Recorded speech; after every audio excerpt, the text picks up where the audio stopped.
राधे राधे गुरुजी। जी। मेरा आज रिजल्ट आया 12th का, तो मैंने यही गौरी गोपाल मंदिर में राधा रानी के चरणों में मेरा रिजल्ट देखा। अच्छा आया ना? 91% वाले गुरुजी। तो हर रो काहे रही हो? 91 तो हमारे बने नहीं कभी। अच्छा है, अच्छा पढ़ो। हमारे तो 91 कभी आए ही नहीं। आपके एक भजन सुनाना चाहती हूँ। सुनाओ। अब रो मत, लेकिन पहले हंसो, पहले मुझको 91 आए अच्छे है ना? हाँ, हमने तो सपना भी नहीं देखा था इतने के। अच्छा नन्हा सा फूल हूँ मैं। पहले अच्छे से चुप हो जाओ, फिर गाओ। 91 नंबर आए हैं, 91% बने हैं आपके, ये बहुत अच्छी बात है। नन्हा सा फूल हूँ मैं, चरणों की धूल हूँ मैं। नन्हा सा फूल हूँ मैं, चरणों की धूल हूँ मैं। आया हूँ मैं तो तेरे द्वार, गुरुजी मेरी पूजा करो स्वीकार।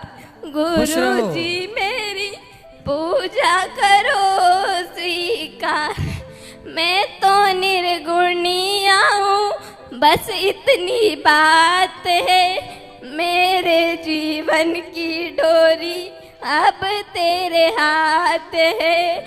मैं तो निर्गुणिया हूँ, बस इतनी बात है। मेरे जीवन की डोरी अब तेरे हाथ है। थोड़ा सा गुण मिल जाए, निर्धन को धन मिल जाए। थोड़ा सा गुण मिल जाए, निर्धन को धन मिल जाए।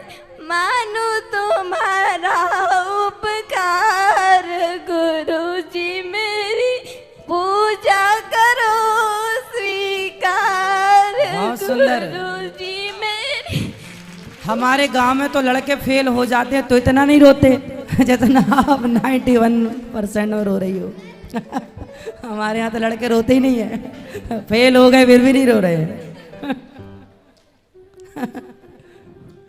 हमारे यहाँ लड़कियां भी फेल हो जाती हैं तो वो रोती नहीं, और आप रो रही हो।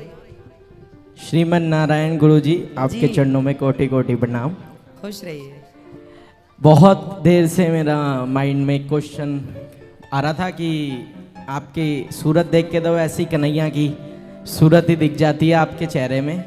हर कोई यही कहता है कि सूरत देखो तो महाराज जी की देख लो, कन्हैया की अपने आप दिख जाएगी। तो आपकी सूरत ही बहुत ऐसा ग्लो चेहरा कभी देखा ही नहीं जीवन में, जो आप इतना बढ़िया। तो मेरा एक क्वेश्चन बहुत समय से था कि मैं वृंदावन आऊँ तो आपसे एक प्रश्न करूं। जैसे हम अब हमारे हिंदू धर्म में कहते हैं कि 33 करोड़ देवी देवता हैं, 33 करोड़ देवी देवता है, तो कोई कहता है इसको मान लो, इसको मान लो, इसको मान लो, इसको मान लो, लेकिन हमारा मन टिक ही नहीं रहा। जैसे अगर मैं सोचता हूँ कि जैसे मैं कन्हैया को ही मान लूँ तो कन्हैया के चरणों में हमारी लक्ष्मी माता है, अपने आप ही धन की वर्षा, रिद्धि सिद्धि सब कुछ है। लेकिन वही फिर कभी कई मन अटक रहा है, कभी कई अटक रहा है, कभी मैं यहाँ चला जाऊँ, कभी यहाँ से, तो जो मन है वो केंद्रित नहीं हो रहा कन्हैया पे। तो ये मतलब क्या है कुछ, या आजकल जो आजकल डिस्ट्रॉय कर रही हैं चीज़ें, जैसे यहाँ चले जाओ, अब जैसे बोलते हैं कि भाई ये तुम्हारी तो उम्र ही नहीं है, अपना पढ़ो लिखो, ये क्या कर रहे हो, वृंदावन जा रहे हो। तो इसके थोड़ा सा उपलक्ष्य में आप बताएं कुछ, कैसे मतलब केंद्रित रहे मन ये चीज का। सबसे पहले तो सत्संग करने वालों को कुसंग से बचना चाहिए। सत्संग करेंगे तो वृंदावन के बारे में जानकारी होगी, भगवान राम भगवान कृष्ण के बारे में जानकारी होगी। मन लगेगा भी थोड़ा सा, पर कुछ हमारे अगल बगल के लोग अड़ोसी पड़ोसी बोलेंगे यार तेरी उम्र है क्या, ये तो बूढ़ों का काम है, वृंदावन जाना, भागवत सुनना, कथा करना, ये धाम में वास करना, ये सब वो भड़काएंगे आपको। एक्चुअली देखिए, जब समुद्र मंथन हुआ तो समुद्र मंथन में सबसे पहले क्या निकला? विष। क्या निकला? विष, जहर निकला।